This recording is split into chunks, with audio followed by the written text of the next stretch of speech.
Hi everyone, and welcome back to my top 500 games. We are currently at number 107, which is Sonic the Hedgehog, and this is a very special game to me, and I am talking about the Mega Drive version. I am not talking about the 2006 game, no, not at all. But this is a very special game to me because there was a time in my childhood where I was utterly obsessed with Sonic the Hedgehog. I just loved Sonic. And this is the game that sparked that, and this was actually the first Mega Drive game I had ever played, and I can tell you the story, actually, about when I first played this game, because this was back when I only had an Amiga. One day, we went to my grandma's house, and my uncle Darren, this is the uncle I've talked about many times before, the one who was big into racing games, he had a Mega Drive, and age-wise, I would have been about 4 or 5 or so, so he would have only been like 13 or so at this time. Yes, he is a very young uncle, but yeah, he would have been about 13 at this time, and he invited me into his room so that I could play a game. And I remember going into his room, sitting on his bed, and he had this Mega Drive, and he had 2 Sonic games. He had Sonic 1 and Sonic 2, and I remember he said to me, which would you like to go on, Sonic 1 or Sonic 2? And I said, Sonic 1, because it's the first one, I'd like to go on that first. And so he let me play on Sonic 1, and I loved it. What's funny is that during this time playing it, I wasn't very good at all. I died a lot on Green Hill Zone when you have all those platforms that move up and down. I wasn't really all that coordinated with it, so I kept falling through into the pits. But what's funny is that there was one time where he came back up and he was trying to show off his skills to me, and he said, "Hey, I bet you never knew about this," and then he went and did a roll through one of the walls on the Green Hill stages, and I was just like, yes, I did know about that, and I was proud of myself. And so I really got into this game, and every time we went over to my grandma's house, I wanted to go and play it, but I never asked because, see, I was one of those kids who would never ask for anything because I would always be really timid and scared about people saying, no, you can't. I really didn't like that. I was always just hopeful that someone would offer me the opportunity to, but I never asked. But I did a few times, and I did really have a lot of fun. And then one Christmas, I remember going to my grandma's house at a complete surprise, opening up one of my presents, and what do you know? My Uncle Darren gave me his Mega Drive with Sonic 1 and Sonic 2. I was so happy. I actually did go through a phase where I was totally obsessed with Sonic. I remember there was a time in school, I think it was during the second year of school, where for some reason we were allowed to wear slippers to school, and I had these giant Sonic the Hedgehog slippers, and so I brought those in, and everyone knew me as the kid who really liked Sonic, and I'd be like, look, Sonic! I'd be like so happy I've got these Sonic slippers. And so this game is so special to me because of that. And I remember playing this game a lot when I had it. And I also remember there was one time there was a film on TV. Now, it may have been Wayne's World. I'm not too sure. I think it was Wayne's World. And one of the clips has a newscast on. And during that newscast, behind the presenter is someone playing Sonic, and I was like, look, it's Sonic, and I was just so really excited to see Sonic. Sonic was like my idol when I was like 5 years old. But as for Sonic games as a whole, the first Sonic game isn't one that people really like all that much in comparison to the next few. It doesn't have the spin dash, which is a big thing. The spin dash being where you can just on the spot collect up energy and then zoom forward. If you wanted to go fast, you had to build up speed, and you also had to manually roll so that you could hit the enemies along the way. You couldn't just spin dash through them. And the game was divided up into 6 different zones, and each zone had 3 acts, Act 1, 2 and 3, the third act being the boss. Not just the boss though, it wasn't like the Master System version where it was just the boss. It was a level and then the boss. But if you completed the first or second act with 50 or more rings, you could jump into this giant ring at the end of the stage, and if you did, you got transported to the special stage. And the special stage was this strange euphoric setup where this level would constantly spin around, and in the background you had birds and fish morph into each other. You had to navigate your way around so that you could eventually collect the Chaos Emerald at the end of the level. And there are 6 of these Chaos Emeralds overall. It didn't do anything in the game, but it did mark a sort of completion of the game. And of course I did manage to complete the game with all the emeralds at some point, but it was just so much fun being able to play this game and constantly get better at it over and over and over again. What's also funny is that my brother actually messed about with this game long before he played games, because remember, he was very young. So when he would have been like 2 or 3 years old, I remember there was one time where he'd just go up to the Mega Drive, he'd press the reset button over and over and over again, and when it goes Sega, he would go da da, trying to sing along, and then he'd press the reset button again and sing it again, and then press it again and sing it again. He'd just do that for ages. But yeah, the first Sonic the Hedgehog game, very strong memories and a very strong connection to it. Number 106 is Tekken 3, and when I got this game, the main thought that I had is that this is just a general improvement of Tekken 2, because everything seemed just a little bit nicer, if you know what I mean. And for a fighting game, this is one that I really did enjoy. If I have to say that there's one thing that I prefer about Tekken 2 to Tekken 3, it would have to be the way that you unlock most of the characters, because in Tekken 2, you unlock specific characters by completing arcade mode as specific characters. So, for example, completing it as Michelle will always get you Ganryu, and completing it as King will always get you Armor King. Completing as Yoshimitsu will always get you Kunimitsu, for example, and so there was that connection that the characters had. But with Tekken 3, you unlocked characters based on the number of times that you had completed the arcade mode, and what that meant was that certain characters had a sort of higher profile about them, because it would always take more playthroughs in order to be able to unlock certain characters over certain other characters, but at the same time it didn't enforce any sense of variety through playing the game in arcade mode. I suppose you could argue that it did allow for more variety in the amount of ways that you could unlock all of the characters, in that there's more different combinations of people that you could choose rather than just having to play them all once, but within any given playthrough there is less variety in that regard. But I have to talk about Tekken Ball mode and Tekken Force mode. Tekken Ball mode is basically where you have this volleyball game, apart from you use your attacks to move the ball from one side to the other, and some characters are going to be naturally better at this than other characters. So for example, a character like Eddie is naturally very bad at this, because Eddie's thing is that Eddie can very easily build up large combos of attacks, but the downside to that is that what you really need is a good powerful attack in order to be able to send the ball to the opponent's side. And there are 3 different balls that you can get in this mode. There's the regular beach ball, there's the iron ball, and then there's the gumball. I don't know what the gumball is meant to be, but they have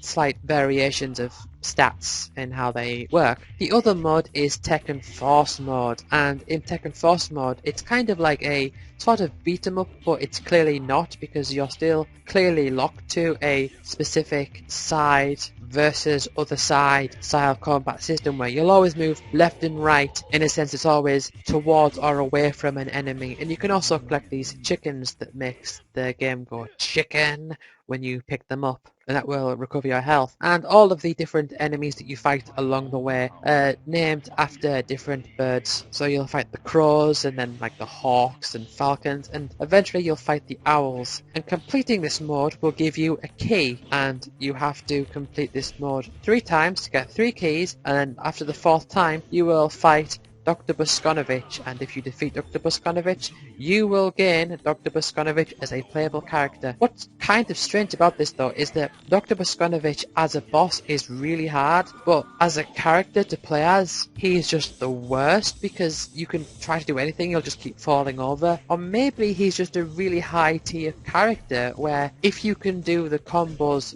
very well, then you will be able to do really good attacks, but it does require you to be perfect in that regard. I don't know. And also what was quite interesting about this game was that it had a sort of theatre mode, so when you unlocked the character's ending, you could watch it at any time. But you could also insert Tekken 2 and Tekken 1 to watch the different endings from those games as well, which seems like nothing now because you can just, go on YouTube and search for whatever, and even still, watching an ending of a particular character in a fighting game seems like nothing really. It was still something back then. It was always something to wonder about. Ooh, I wonder how they're going to work with this character's ending. I wonder what they're going to do. Number 105 is Sonic the Hedgehog 2, and I've actually already gone into a bit of detail about this game because when I was talking about the first Sonic game, I talked about how I played in my uncle's house and how I eventually got his Mega Drive and how he handed me his Sonic games, which I was really excited about. Well, all that also applies to Sonic 2. I do remember playing Sonic 2 at his house in the same way, and I remember getting Sonic 2 myself as well. And so I'm going to focus more on what makes it different, what different mechanics there are, and I've got quite a few stories to tell you about this game as well, because this is also a very important game to me as well. First of all, what makes this different is, first of all, you can spin dash, and I've got to stop saying first of all the time, but yes, you can spin dash, so that allows you to gain extra speed. The big thing that most people like to point out is that Tails is in this game as well, which allows that sort of what has become known as little brother multiplayer, where you can allow your younger brother to sort of play about as Tails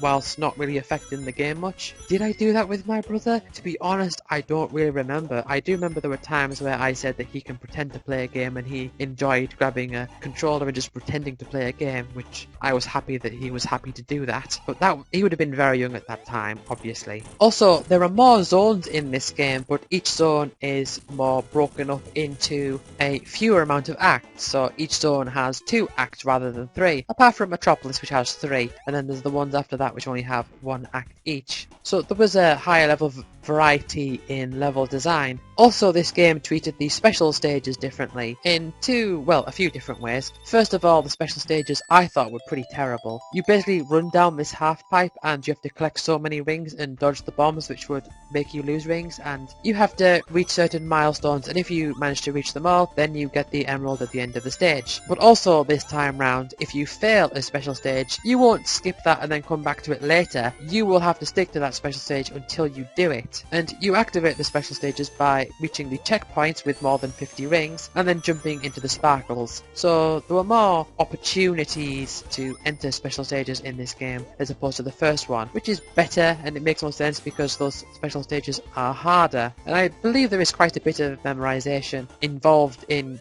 getting good at these special stages, but I generally think that they are really hard, and I just don't like the special stages. Also this time round, there are 7 Chaos Emeralds instead of just 6, and once you collect all 7 Chaos Emeralds, you unlock Super Sonic, and I have a story regarding Super Sonic. The first time I was able to collect all 7 Chaos Emeralds, it came up with that message saying you can now play as Super Sonic, and I was so excited. I was like, whoa, what's this? Super Sonic? And I was just blown away by it. And then later on in the Mystic Cave Zone, I jumped in the air and I transformed into Super Sonic, and I was kind of amazed. I was like, whoa, what's this? It played this music that I hadn't heard before, just by having played this game loads in the past. But I was just really excited to see this new thing, like on this game I've been playing all this time. And, you run faster, you're invincible, you're flashing yellow, you got this super cool music and even spikier hair. And I was amazed by it. But I was kind of hit by the revelation after that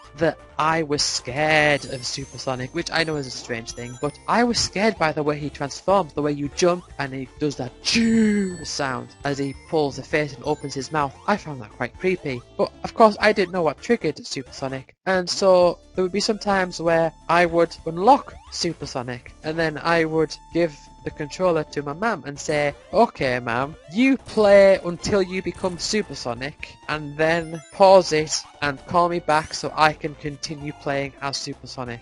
Which, the plan didn't work, as you could probably guess. What ended up happening was I just gave up and quit, and I said, how are you doing? And I went to check back and she had lost me like 5 continues worth of lives, and at that point I was just like, it doesn't matter, I'll just be scared.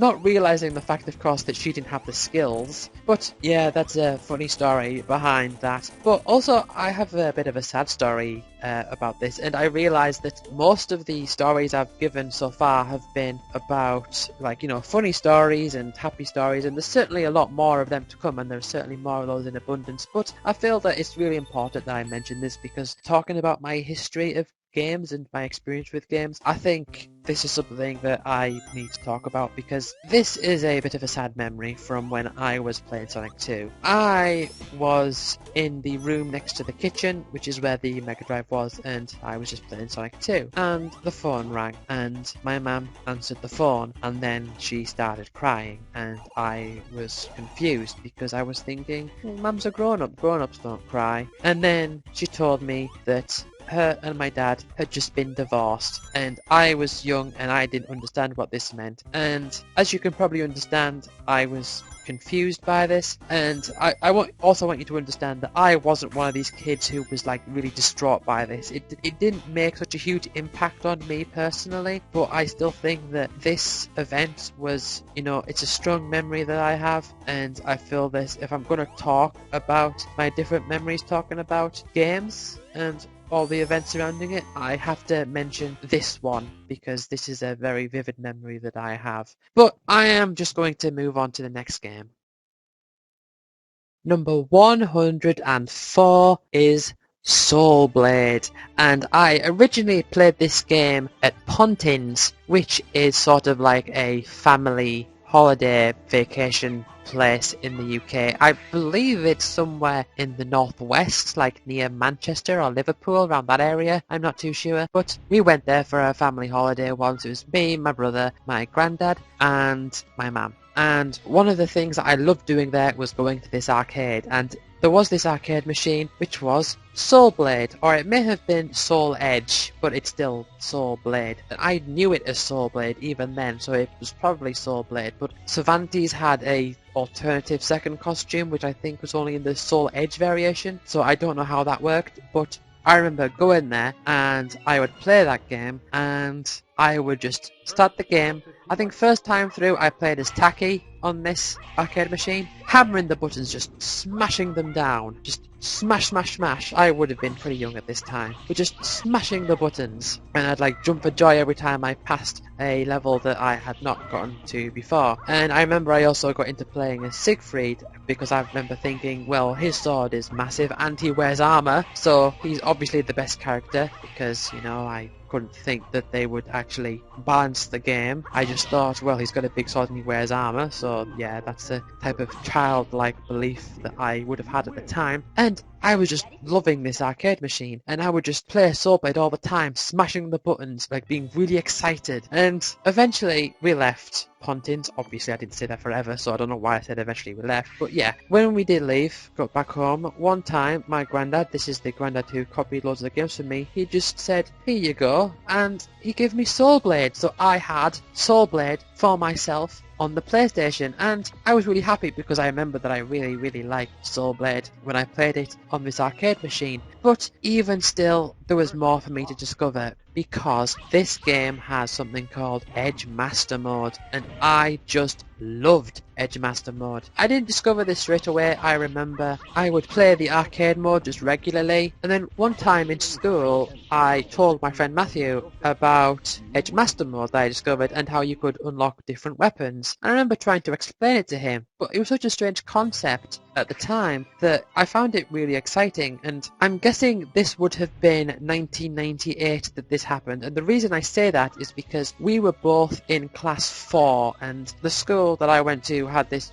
rather strange system because there wasn't as many classes as there were years, so sometimes you had to sort of blend in, like the oldest kids from one year with the youngest kids from the year above. And because I was one of the oldest kids in my year and Matthew was one of the youngest kids in his year, we'd occasionally be in the same class. And I remember being in this class and I would tell him about Edge Master Mode, I would say, well, you can get these different weapons for different characters and they work differently, and each character always has the same type of weapon. So Siegfried will always have like a big sword, and Voldo will always have like different types of claws, and he just didn't understand. And then I showed him it, and it was like, oh wow, you can go through all these levels and unlock all of these different weapons with different stats. And so it was rather linear per character. You did have to go in a straight line from one level to the next, and you did unlock weapons in a linear fashion as well. And sometimes you'd have challenges like defeat this boss within a time limit, or survive the time limit, or knock them out. And my least favourite was deal damage to them only through air attacks, where you have to get them into the air. I always struggled with those. But what's interesting is that I didn't actually know that there were different requirements, the different challenges, until it got to that specific one, where you have to hit them whilst they're in the air. And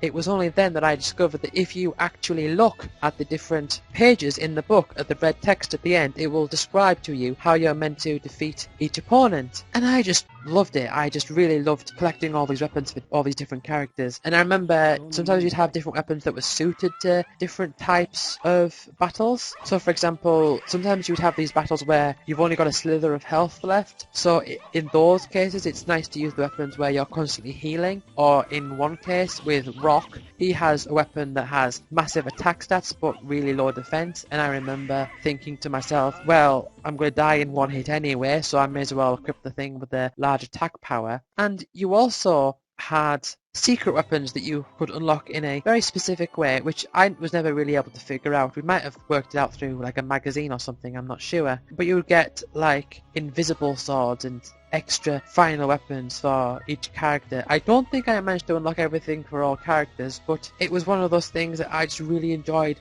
unlocking all those things. Also, one thing I should probably mention is that I've said many times that games develop in-jokes between me and my brother, and Soul Blade is no exception to this, because when you win a battle, it always ends the battle with, the grueling battle ended with the victory of, and then the name of the character, then it goes, you win. But if you skip the name of the character, it just goes, the grueling battle ended with the victory of, you win, and then the character says something. And we always used to make fun of the way that Siegfried always said, I've never had such an easy victory every time. Oh, it was loads of fun. But I think I'm going to end this part here, and so stick with me, because soon we will be reaching my top 100 games. Not long now. I look forward to it, and I'll see you then.